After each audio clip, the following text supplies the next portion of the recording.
Mga kasangga, itong si Manny Pacquiao kung ano-anong paninirang sinasabi tungkol kay BBM.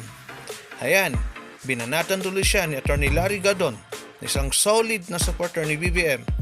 Tara, muli ating subaybayan ng sabay-sabay, alamin ng buong detalye. At kung hindi ka pa nakapag-subscribe, subscribe na yan.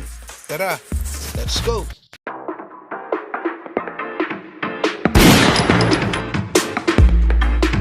Yung issue ng yaman na hawak ng mga Marcoses ay kung ano man yung nanakaw nila sa ating gobyerno, kailangan na sigurong ibalik yung sinisigaw ng mga ng taong bayan. At kung sakali man ako ay tatanungin at kung ako ay mapalad na ilagay ng taong bayan sa posisyon na yan, i-review natin lahat ng mga investigasyon at lahat ng sinasabing yaman na nakuha ng mga Marcoses kung magkano talaga para maibalik na sa ating bansa. Wow, ang galing Sir Manny. Parang true. At nang tinanong na naman siya ni Madam Karen kung sang-ayon ba siya na humingi ng tawad ang mga Marcoses. Heto, ang galing-galing ng sagot. Talagang pangdilawan na itong si Idol. Parang si Coco Pimentel na ang estilo sa pagsasagot, mga kasangga. Sang-ayon ako dyan dahil kailangan kung nagkamali ka, marunong ka humingi ng patawad. At doon sa sinabi ni Bongbong, sorry to say that, ayaw ko sa Manila, pero ito yung sinabi niya na bata pa raw siya nung time na yon, which is hindi po yan tama na sabihin niya na wala pa siyang alam doon sa mga nangyayari nung panahon ng tatay niya. Actually, nakasuot po siya ng camouflage noon, yung suot ng army po, yung nasa Malacanang siya. At hindi niya pwedeng sabihin na wala siyang alam. Ikaw, alam mo ba sinasabi mo? Lahat ng politiko, kapag eleksyon, yan ang sinasabi. May nangyari ba? Ang galing mo Mag-boxing ka na lang kayo ulit. At nang tinanong siya kung bakit napaka-popular ni BBM ngayon, etong sagot, ang galing-galing. Pakinggang mabuti mga kasangga. Ay, sa ngayon po ay siguro yung platform niya sa social media, yung maganda yung pag-manage nila sa social media nila, kaya na i-inform, nakikita ng taong bayan. Pero social media ka dyan. Marcos nga Marcos nga Rod. Talagang sikat. Social media ka dyan. Tarupam. Ang totoo niyan, alamin din natin ang tunay na pagkatao ng isang tao, tunay na damdamin sa loobin ng isang gusto magserbisyo sa ating bansa. At hindi naman natin huhusugan ang bawat isa, pero naway ang Panginoon ay laging maggabay sa atin at bigyan ng conviction ng bawat isa, lalong-lalo na sa bayan ng Pilipino, sa pagdating sa pagbuto, pagpili ng isang mamumuno sa kanila. Buti naman, alam mo, Manny. Alam mo, Idol, kahit na ano pang gawin nyo o sabihin para mapabagsak nyo ang Marcoses, wala na, hindi na obra yan. Alam mo kung bakit? Dahil hindi na mangmang ngayon ng mga Pilipino. Kabilang na kami doon. Buti pa siguro, mga kasangga, pakinggan natin ang saloobin ni Atty. Larry Gadon tungkol sa mga pinagsasabi nitong si Idol sa kanyang isang panayam kay Sir Mike Abby. Wala namang pumapansin na sa ganyan. Kaya lang ako hindi ako makatiis, kaya ako naglabas ako ng isang video vlog na sinasabi ko na si Manny Pacquiao idol ko talaga si Manny Pacquiao at ako'y hangang-hanga dyan. Kaya lang kung sa pagka-presidente hindi naman siya pwede kasi kulang ang kanyang kaalaman, ang kanyang edukasyon, ang kanyang experience, ang kanyang lalim ng pag-iisip sa lahat ng mga bagay-bagay. Si Manny walang nalalaman yan except yung boxing. Kung matatandaan mo noong ini-interpellate siya ni Senator Drilon at noong meron siya gina-justify na yung pag-increase daw ng ad valorem taxes, sinabi niya, let's add the increase. So, pwede ka ba naman magkaroon ng ganyang presidente, no? Hindi ko nilalait o nililibak si Manny. Kaya lang, dapat naman ay lumagar tayo sa tamang kalagyan. Ipapahamak mo naman ng Pilipinas, ang sambayan ng Pilipino, kung ang magiging presidente ay kagaya ni Manny Pacquiao. Nakita mo nga, hindi siya makapagsalita ng tama, hindi siya kahit may advisor pa yan, kung yung mismong ina-advise sa kanya, hindi naman niya nalalaman, hindi rin, wala rin lalabas na magandang salita sa kanya. Lalo na sa gawa. Dahil ang presidente ay ang pinakahuling nagdidesisyon sa mga bagay-bagay. Kahit na 5,000 ang advisors mo na nakapaligid sa iyo, kung ikaw mismo ay hindi mo naiintindihan yung bagay, hindi ka makakagawa ng desisyon. Correct. At saka yung sinasabi niya na ibalik yung mga nakaw na yaman ng mga Marcos, na mag-sorry, ganyan, lumang tugtugin na yan. Sigurading turo lang sa kanya yan ni Coco Pimentel. Dahil alam niyo naman si Coco Pimentel, yung kanyang ama ay founder ng PDP Laban at yan ay laban na laban kay Marcos. Dapat niyang maintindihan, lahat ng kaso na mga nakaw na yaman na sinasabi nila ay na-dismiss na. Sa kabila ng lahat na ang Sandigan Bayan mostly ay mga appointees ni Cory, appointees ni FBR at appointees ni Noynoy. Kung sa tahasang pananalita, ang Sandigan Bayan ay kontrolado ng mga Aquino.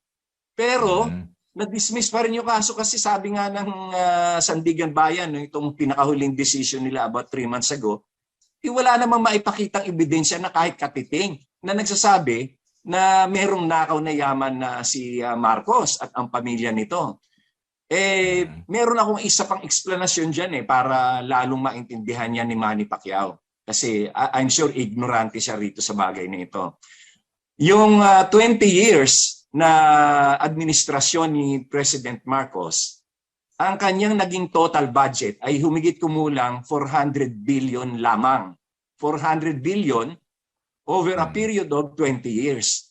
At dyan, nandyan na yung mga sweldo ng mga kawani ng gobyerno, ng mga teachers, ng mga kawal, sundalo, mga pulis, at nandyan na rin yung pinagpagawa ng South Luzon Expressway o SLEX, North Luzon Expressway or NLEX. At dyan na rin nanggaling yung pinagpagawa ng Heart Center, National Children's Hospital, Kidney Institute, Lung Institute, at yung pinagpalawak ng PGH na magmula sa isang building ay naging sprawling hospital complex. At marami pang iba, yung mga airport, yung mga eskwelahan na pinagawa ni Marcos, yung mga highway, no? Sa halagang 400 billion, paano mo nanakawan ng Pilipinas? In fact, yung sinasabi nila na meron daw $10 billion si Marcos na bulsa, imposible yon. Dahil yung $10 billion, magkano yun? Ang budget lamang 400 billion over 20 years. Even assuming na walang pinagawang hospital, walang pinagawang kalye, walang pinagawang highway, walang pinagawang pantalan, walang airport, walang sinweldohan ng mga sundalo, walang mga sinweldohan ng mga teachers at mga empleyado ng gobyerno, di kulang pa rin yung 400 billion para makaipon ka ng $10 billion. Ngayon, ikumpara natin yung panahon ni Cory Aquino. Ang naging budget ni Cory Aquino sa loob lamang ng 6 na taon ay umabot ng 1.3 trillion, times 3 nung budget ni Marcos. And yet, ano ang napagawa ni Cory Aquino? Ano? Iisa lamang, yung Ortigas EDSA flyover. Yung isang side lang, yung from Makati to Green Hills.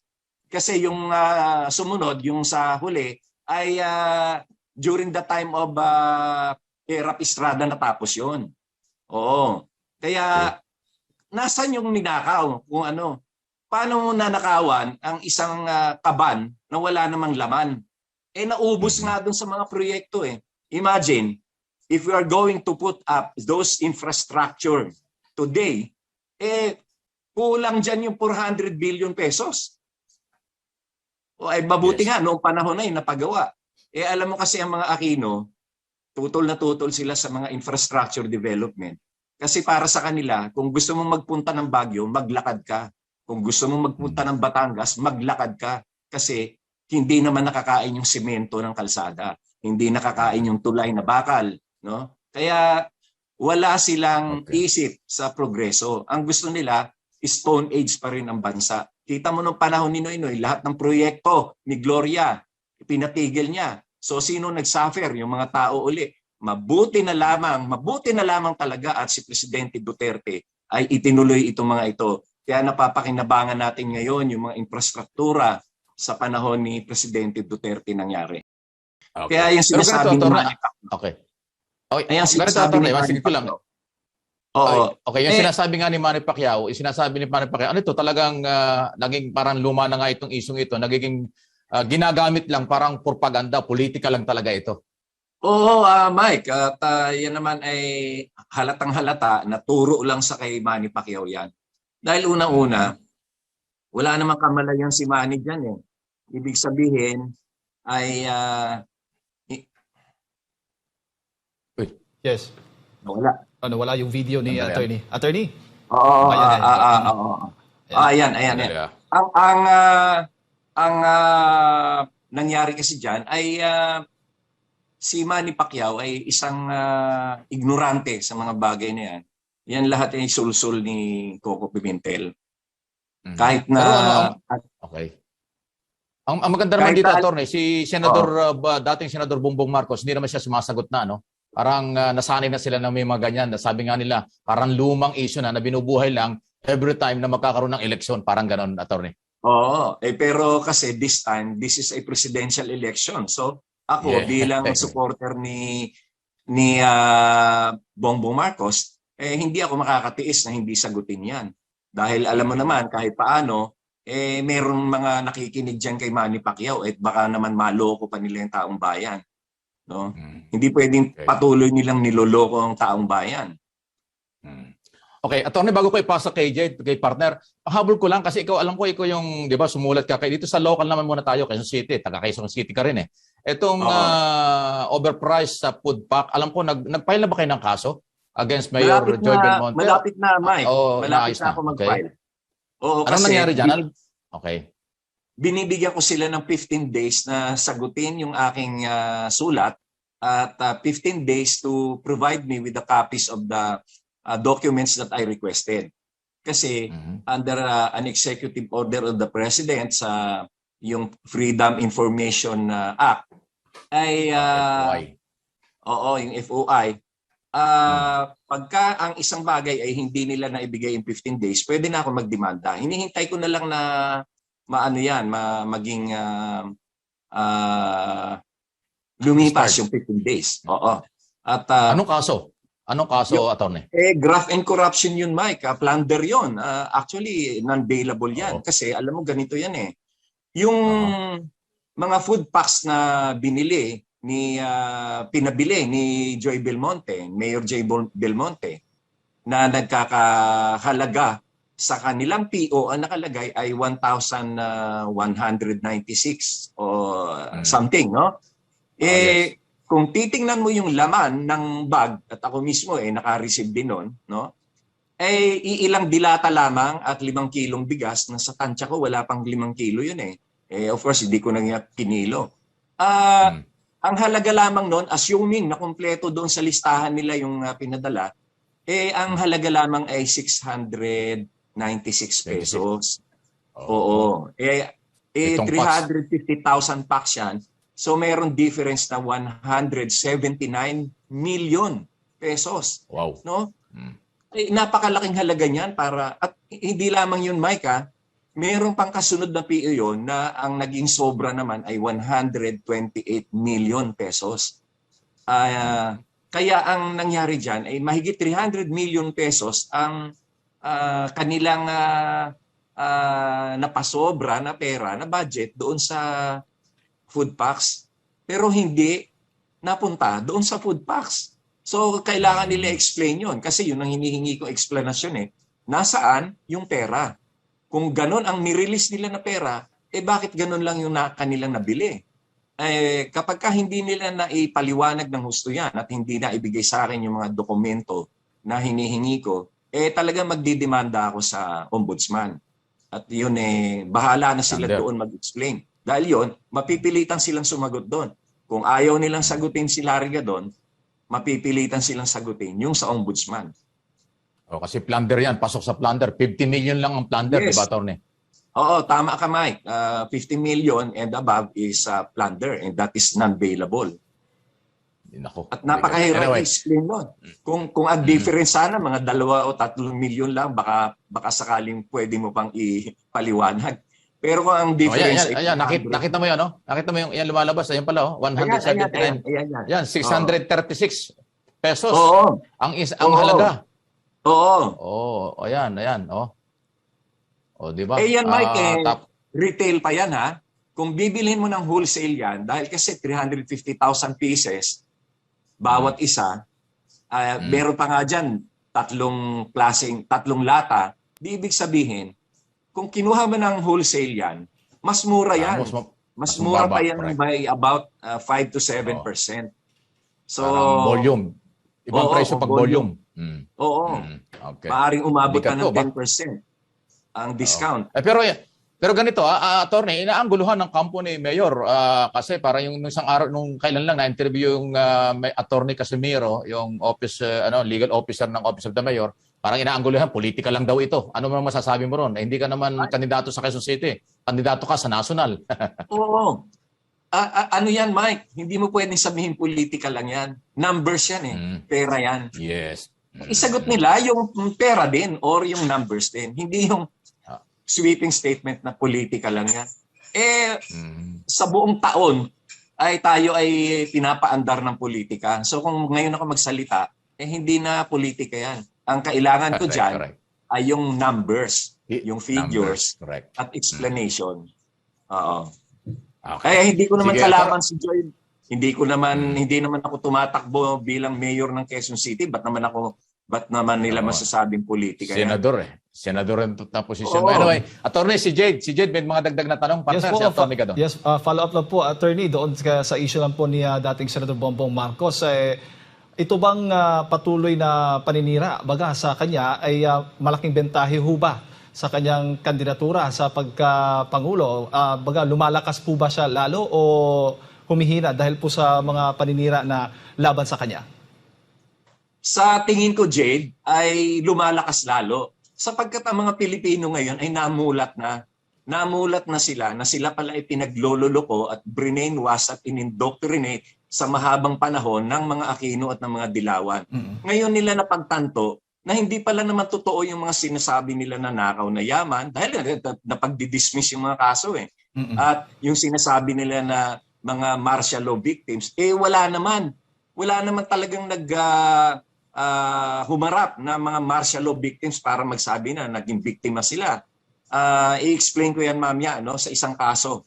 At yung sinasabi nila na mga violations of human rights, mga ganyan, paano ba naman ako nung panahon na yun, buhay na buhay ako, no? Nag-aaral ako ng high school doon sa Far Eastern University. Wala kaming naging problema sa martial law. Yung mga magulang ko, walang naging problema sa martial law. Yung lahat ng pamilya na kaibigan ko, walang naging problema sa martial law. Ang may naging problema sa martial law ay yung mga komunista at mga NPA. Kasalanan nila yun. Kasalanan ni Joma, kasalanan ni Ninoy. Bakit ba sila nanggugulo? Ang tahitahimik ng buhay namin noon, natin, no? Bakit naman sila nanggugulo? Alam na ngayon, na-realize na ng mga tao na kaya na-declare yung martial law dahil kinakailangan. Dahil gusto tayong sakupin ng mga komunista nila Ninoy at nila Joma.